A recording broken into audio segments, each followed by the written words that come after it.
Hey guys, Brett Hadley here with section 2, talking about how to do either pre-recording or live streaming, either one, but to do it with a real professional looking like you're in a TV studio. This is going to be like a real brief overview. I want to show you what's possible. And then if you are really interested and you would like to do some of this stuff for your church or even your school, then feel free. We can set up a phone call or email me and I can talk about it more. But I'm just going to give you an idea of talking through some of the possibilities.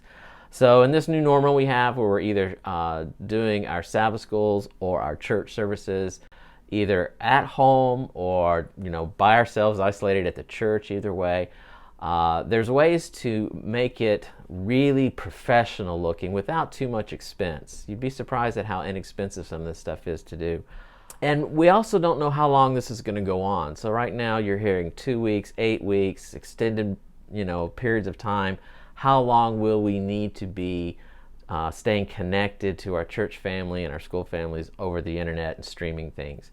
So this is going to show you where it takes a little bit of money to do this. Not a lot, but you might think about go ahead and investing in some of this, in the equipment and the apps, because one, you might be needing to do this for an extended period of time, and even when it's over, and all of this will be over at some point, then you're still going to have the ability to be able to live stream and do things with a lot of good quality. So just something to think about. All right, so first of all, in my first section, it was a very quick and easy. You need a phone, you need a tripod, you need a tripod mount, you need an external mic and a possible clamp light, and boom, you're gone. Where do you go? So many people were using Facebook, which is fine. It's free, it's easy. If you're just using a one phone setup and you're just videoing or streaming yourself talking, then going to Facebook Live is a cheap, easy way to do it. One suggestion: this is vertical. This is vertical, and this is horizontal. Shoot horizontal. This is a little more of a personal preference, I guess. I didn't know how many of you out there were shooting vertical because you thought you were stuck with it. When Facebook Live comes in, it goes vertical, and even if you turn horizontal, it won't go. And you're like, oh, I'm stuck doing vertical. Not actually true.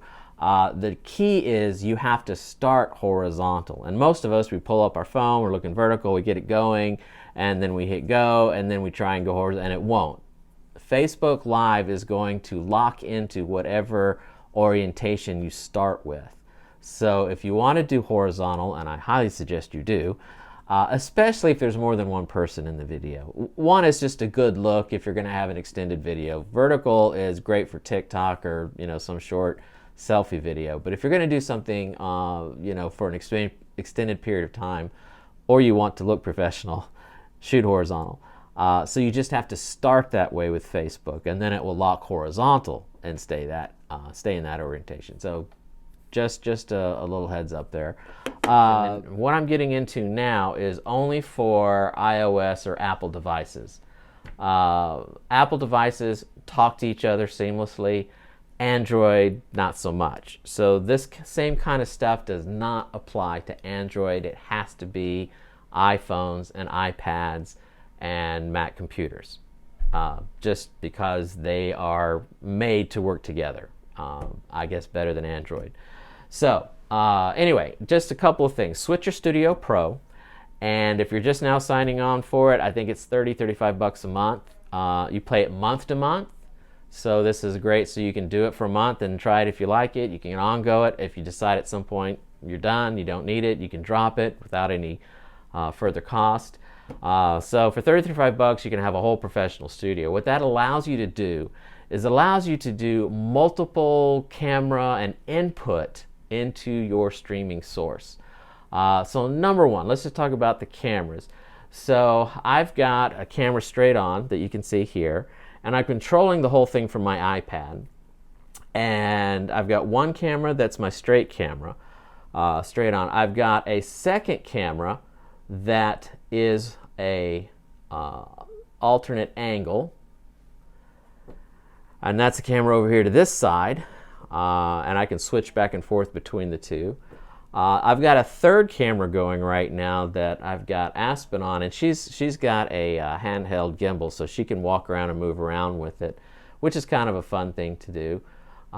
So come over this way. There you go. And we'll go to, so this is Aspen's mobile camera. And I'm using, that's an iPhone 6, an iPhone 8, or 8 Plus, and then this is an old iPad Air. You can use anything from a 5S up for the iPhones, and probably 3 or 4 generations back on the iPad, and it'll still work.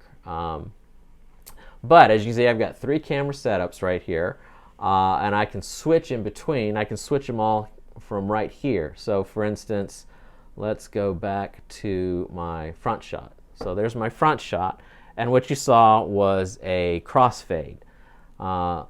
In the transitions, I can do that. Here's a fun little, here's a wipe. Okay, and then we'll go to Aspen's and we'll do a cube. That's fun. And then if you really feel like getting back into the spirit of the 50s, you can do a twist, like we did last summer. If you're from the 50s, that was a hilarious joke, trust me. And so there you go. You have the cameras. You can switch in between them with a variety of different crossfades. This one also, again, you can drop in all different kinds of text overlays. You can even create some of your own on the Pro version and bring them in and use your own, all kinds of stuff. Another thing on the inputs is you can use your laptop as an input, which gives you the ability to do one of 2 things. You use your screen, so if you have a keynote or a PowerPoint you're wanting to run, or even a video you want to run off your laptop, you can connect that as a camera source, and it will become a camera input. And it works just like a camera, and you can bring it in. So if you're preaching, you're talking, and you want to go to your PowerPoint slide, you just crossfade over, and it looks smooth and professional. Or you can drop all your PowerPoint slides or even videos into Switcher Studio app itself, and then just control it all from here. Another neat thing this does is I have 3 cameras, and you can do, I think, with the Pro version up to 8 different inputs. I can control them all from here as well. For instance, here's my front shot, and let's say I want to zoom in on my front shot. We're going to zoom in a little bit here. Let me get up, pull that one up. There's my front. All right, so I can zoom in, I can zoom out, I can manipulate the ISO, I can manipulate the shutter speed. I can basically control the whole thing from the iPad. I can do that with any of my inputs. They're all here for me to be able to control. So one person can control your entire studio from the iPad. That's kind of neat. I won't get too much into the output. The output, it'll go straight to your Facebook page, either a personal page or a group page that you manage. It'll go straight to YouTube. I guess if you happen to know anybody on LinkedIn Live, it'll go there as well, if anybody lives there anymore. Twitch, just about any platform you want to stream to, it'll go. You can also do what we call a custom RTMP, which means you plug in the address wherever it is you want to go, and it will go there. So that's kind of cool. Another thing it does is it allows you to monitor and reply to, if you're doing on Facebook or YouTube, comments. So if people are watching and they want to comment, they can type in and they comment, and whoever's broadcasting can take input from people watching, and they can ask questions. You can respond back. Either he can type an answer, or the person can be fed, hey, so-and-so online asked this, and you can talk to them. So if you're doing a Sabbath school or a classroom or something like that, it's a lot easier to be able to keep going and talking and broadcasting while monitoring, people who are watching and their comments and questions. So that's kind of cool. Again, this is about $35 a month, and it allows you to have this professional studio. Again, with any streaming, you want to have good audio, you want to have good sound to go with your video. So always use an external mic. Again, I'm using an iRig lapel. I'm going to show you some other things in my equipment section, but you can use whatever mics you have at your church or school. If you have an XLR, I talked in my other section how to get an XLR mic. You can plug that straight into your iPad or an iPhone, and you can have pro quality sounding audio with using good mics, good quality mics.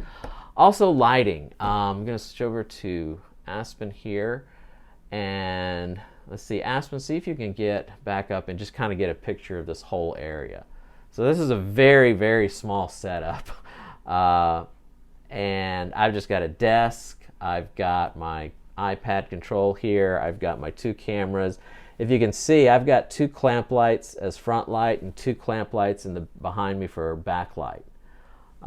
So basically 4 clamp lights, and that gives me really good coverage, nice backlighting and good front lighting.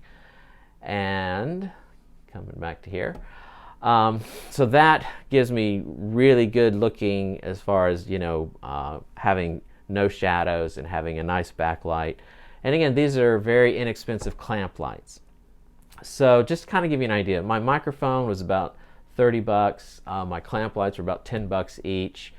I'm paying $25 because I got on when they first came out, but about $30 a month for the Switcher Studio app, and you can have for very inexpensive or very small amount of money, you can have this kind of nice pro quality studio that you can use, and it really ups your look when you're trying to connect again online and broadcast your sermons, broadcast your Sabbath schools. And it's so easy for one person to run the whole thing. So anyway, it's just possibilities. Again, just kind of recap, if you're going to go free and go straight to Facebook, that's great. Just follow the advice in the first section I did, where you use the 1 camera and pump up the quality of the video output, use audio and good lighting. And lastly, for $30 a month and just a little bit of investment, you can have a full-on pro studio. So just something to think about. I'm going to do one other section. I'm just going to lay out my equipment. I'm going to show you what I have and what I use to, again, think about if we're going to be doing this for a while as a church, you might want to think about spending a little bit of money and getting a kit so that you can continue to do high-quality live streaming whenever you want to.